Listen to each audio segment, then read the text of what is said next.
where the Yankees are getting down to that 26-man roster. They made a bunch more moves. Let's talk about it right now.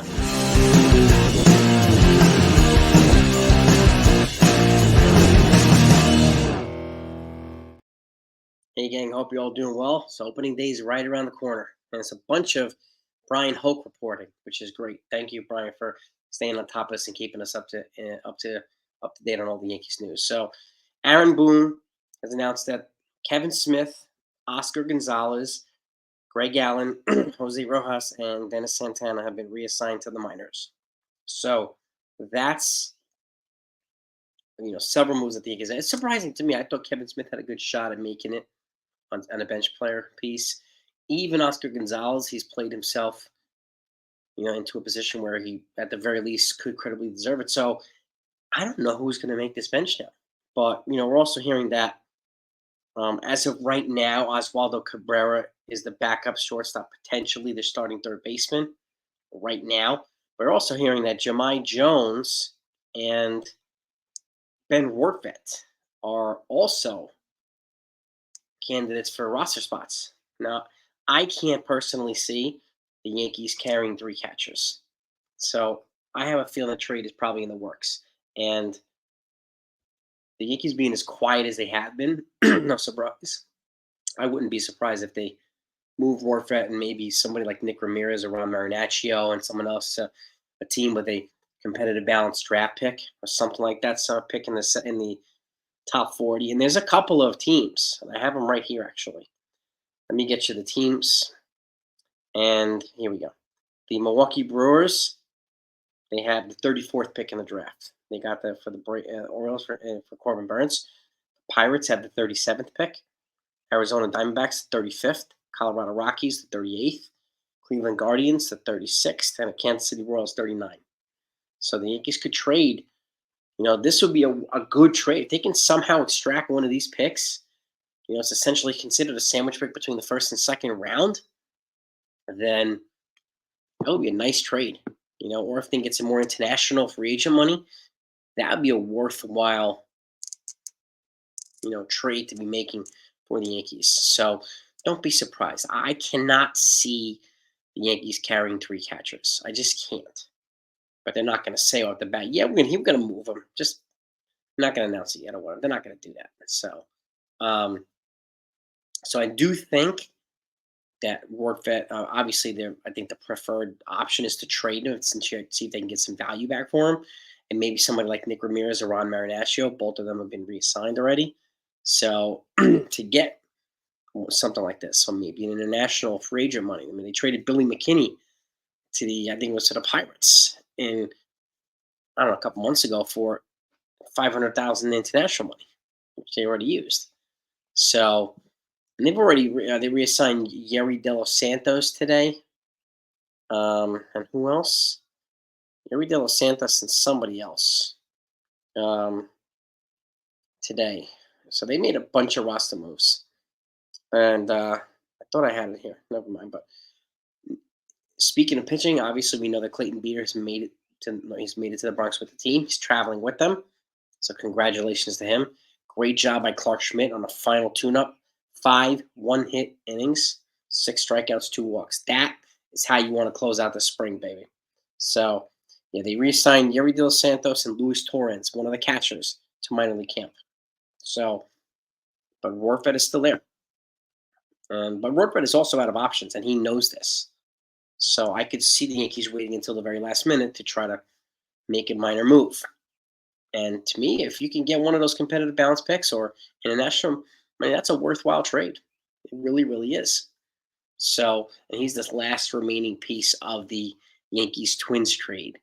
IKF, Josh Donaldson, Gio Urshela, Gary Sanchez, and Ben Wortvet swap. He's the last surviving piece of the trade. So I would not be surprised at all if he gets moved. And I don't think he should be either. But that's what we have right now. Brian Hoke's been busy, absolutely busy. And I'm continuing to look here because as we speak, more stuff just keeps popping up. Right now, Shohei Ohtani is addressing the media, basically flat out saying, I wasn't involved. I interpreted this. Did anybody actually think Shohei Ohtani was not going to do that. He's not going to deny everything. I that's kind of foolish thinking, in my opinion. He's not going to absorb any responsibility. But it's really hard to buy everything he's saying because these guys were chummy every day in the dugout. And if Ipe was doing all this stuff to Shohei Ohtani and he was still boys with him like that and chummy, it stinks. It stinks. It stinks, and it stinks again. So this has all this sensory pieces of a cover up. And I do think, obviously Dodgers Nation wants. I mean, I want Shohei Ohtani to be, innocent too. And if it turns out to be true that this guy stole this, then he needs to be held to the full account. I mean, that he's being investigated by MLB, so is Shohei Ohtani now. Anytime MLB gets involved in an investigation, it's usually not a good thing. Usually not a good thing. You've seen what they've done to the Pete Roses of the world and the Trevor Bauers of the world. So, and to me, a 1-year suspension, if he gambled, would be a slap on the wrist and a joke to baseball. I don't care if he's the cash cow. If you find out that this guy actually did this, gambled on baseball and blah blah blah, which is completely prohibited and illegal in the state of California where he lives, he should be banned from the game. Period. Full stop. Full stop. Again, that's just my opinion. Let me know what your thoughts are, but I will keep you updated on every other piece of information that comes out. And I think there's a lot going to be coming out over the next couple of days when it comes to the Yankees. They're still not down to 26. So once that 26 comes out, we'll be talking about it. So make sure that you subscribe to this channel. That way you don't miss out on any news. And hit all the notifications too. Because when stuff does happen, I want you to be at the front of the line when it happens. And I thank you so much for it, okay? Looking at to see if there's anything else here that has come up in Yankee land. Spencer Jones has been the recipient of the 2024 James P. Dawson Award, given annually to the most outstanding Yankees rookie in spring training. Congratulations to Spencer Jones. 444 batting average in spring training. 7 runs, 2 doubles, 1 home run, 4 RBIs, 5 walks in 13 spring games, and went 3 for 4 with 2 home runs in the end, 4 RBIs in the spring breakout game. He's got all the makings of an absolute star. So congratulations to Spencer Jones as well.